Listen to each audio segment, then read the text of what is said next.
Film Sholay के तो जयवीरू आपको याद होंगे, जिनकी दोस्ती की मिसालें जमाने जमाने तक दी जाती थी। ये फिल्मी लाइफ है। मगर यही हूबहू चीज है आपको अमेठी के जामू ब्लॉक के मंडका गांव में देखने को मिला। आरिफ गुज्जर या मोहम्मद आरिफ और सारस की दोस्ती। देसी एफएम से मैं मनोज। आरिफ साहब, आप अपने और सारस की दोस्ती कैसे हुई, इसके बारे में बताएं। इतने समय पहले की बात रही तो हम लगभग 1 साल हो रहा है। उसके बाद कहाँ पे मिले थे, तो यहाँ से जहाँ हम लोग मौजूद हैं, यहाँ से लगभग 100-150 मीटर दूरी पर मेरा एक खेत है, जैसे यहाँ पे है वहाँ पे खेत है। तो उस खेत में हम कुछ काम करने गए थे, तो वही खेत में एक घायल अवस्था में पड़ा था, जिसका एक पैर राइट साइड वाला टूटा हुआ था, एकदम बिल्कुल टूटा हुआ था, थोड़ा सा लगा था, जिसके कारण इसको खून बहुत बह रहा था। तो इसकी हालत एकदम ख़राब सी हो गई थी। मतलब हमने देखा तो ये तो है नहीं, देखा जाके तुरंत पकड़ लिया, क्योंकि बहुत भारी पक्षी, हमको डर लग रहा था, इसका मुंह इतना बड़ा है तो कहीं काट वाट नहीं। जब उसके पास हम नज़दीक जाके देखते हैं इसको, तो एकदम लाचार पड़ा था। तो हम इसको उठा के अपने घर लेकर आए। घर लाने के बाद अपने घर में देसी उपचार जैसे होता है घर में जो हो सकता है वो उसका किया। धीरे धीरे लगभग 1 से 1.5 महीने में इसका पैर सही होने लगा। 1.5 महीने बाद अपने पैर पर एकदम खड़ा होने लगा। खड़ा होने के बाद हम सोचे जब उड़ने लगेगा तो ये चला जाएगा अपने परिवार के पास, क्योंकि जंगली पक्षी है, कहाँ रुकेगा मेरे पास, हमको क्या जानता है कौन है कैसे हैं। पर ऐसा हुआ नहीं, ये मेरे साथ ही रहने लगा। हमने पौराणिक कथाओं में पढ़ा है कि श्री कृष्ण जब बांसुरी बजाते थे तो सारे पशु पंछी उनके सामने नृत्य करने लगते थे। या आपने यह भी सुना होगा कि भगवान बुद्ध ने किस तरह से हंस की जान बचाई थी। उसी तरह से आज के समय में मोहम्मद आरिफ और सारस की दोस्ती इसकी मिसालें हैं कि किस तरह से मोहम्मद आरिफ के बिना सारस नहीं रह सकता और सारस के बिना मोहम्मद आरिफ नहीं रह सकते। ठीक हो जाने के बाद सारस और आरिफ दोनों एक दूसरे के बिना रह नहीं पाते हैं।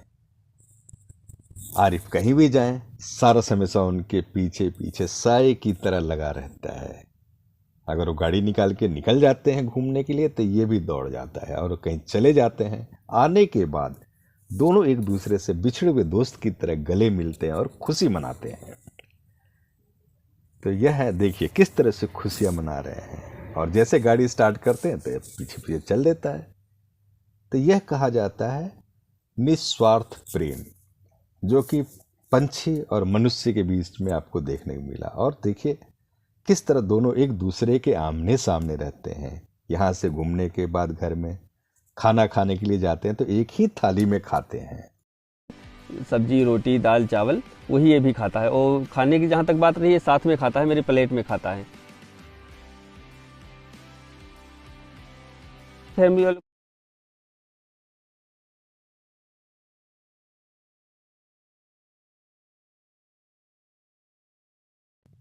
कुछ दिन के बाद जब सारस पूरी तरह से ठीक हो गया तो दोनों एक दूसरे से गले मिले और खुली हवाओं में सारस को छोड़ने की बात परिवार वालों से करके आरिफ लेके उसे निकल गए।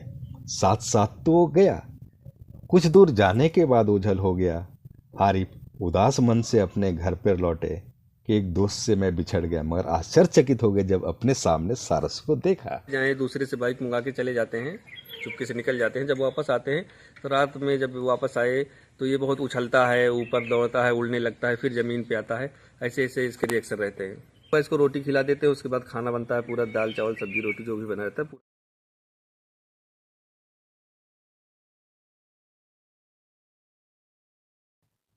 सुबह की सैर पर जब आरिफ निकलते हैं तो सारस भी उनके साथ साथ साए की तरह पीछे पीछे उनके समकक्ष उड़ान भरता है।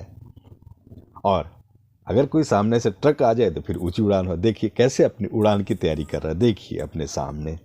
और आरिफ के पीछे पीछे वह उनके साथ साथ उड़ता है, साए की तरह उनके साथ रहता है कि कहीं ओझल ना हम हो जाए।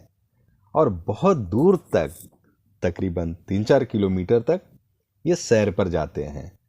और अपना सैर कर करके ये दोनों दोस्त वापस लौटते हैं।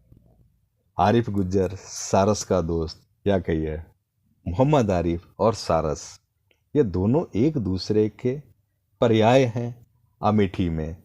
कि इनके दोस्ती की मिसालें अब लोग देते हैं कि देखिए प्रेम होने से, निस्वार्थ प्रेम करने से एक पंछी किस तरह से अपने दोस्त का साथ नहीं छोड़ता है और हमेशा साए की तरह साथ साथ रहता है।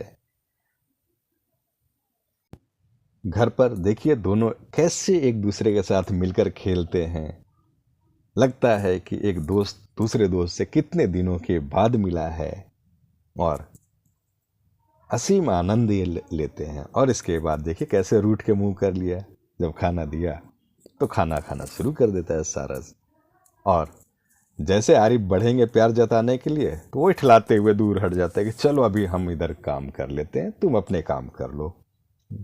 तो ये है दोस्ती की मिसालें, जो कि देखिए किस तरह से अगर आप प्रेम करते हैं तो एक पंछी आपसे कितना घुल मिल जाता है और आपके पास रहता है कि वो दूसरे की उपस्थिति नहीं चाहता है कि आपके साथ हो। उसे भी उसे जलन होती है, ईर्ष्या होती है कि दूसरा कोई मेरे दोस्त के साथ ना रहे। तो यह है सारस और आरिफ। देखिए घर में कैसे पूरे परिवार के साथ रहते हैं, पूरे परिवार के लिए यह एक सदस्य है और पूरा परिवार इसके लिए सदस्य है। तो यह है मोहम्मद आरिफ का सारस और उनका पूरा परिवार, जो कि इसे अपने मेहमान की तरह मानते हैं, सभी लोग एक साथ रहते हैं। तो यह है प्यार, जो कि एक पंछी देखिए किस तरह से निभाता है। ये देखा था, ये हमेशा ऐसे खुला रहता है, जैसे आप लोग आए देखे होंगे खुला था, वैसे ही खुला रहता है। ये बांधा नहीं जाता, क्योंकि इसको हम बांध के या कहीं बंद करके रखते तब तक चला गया होता है। क्योंकि ये ऐसा पक्षी है जैसे हम आज़ाद है, तो इसका जहाँ मन करेगा वहाँ आएगा जाएगा, तभी ये रह पाएगा। नहीं इसको बांध के रखते तो जैसे छोड़ते वैसे उड़ जाता है। दोपहर में चला जाता है अपने परिवार के साथ। हमने कई बार देखा है ऐसे ही पक्षियों के 20-25 के झुंड में इसको हमने देखा है, पर ये शाम होने से पहले घर वापस आ जाता है। ऐसा कभी नहीं हुआ कि जिस दिन गया हो या हमको ढूंढ के लाना पड़ा हो या ना आया हो, दूसरे दिन आया हो, ऐसा कभी नहीं हुआ। रोज पर अपने टाइम पे आ जाता है वापस।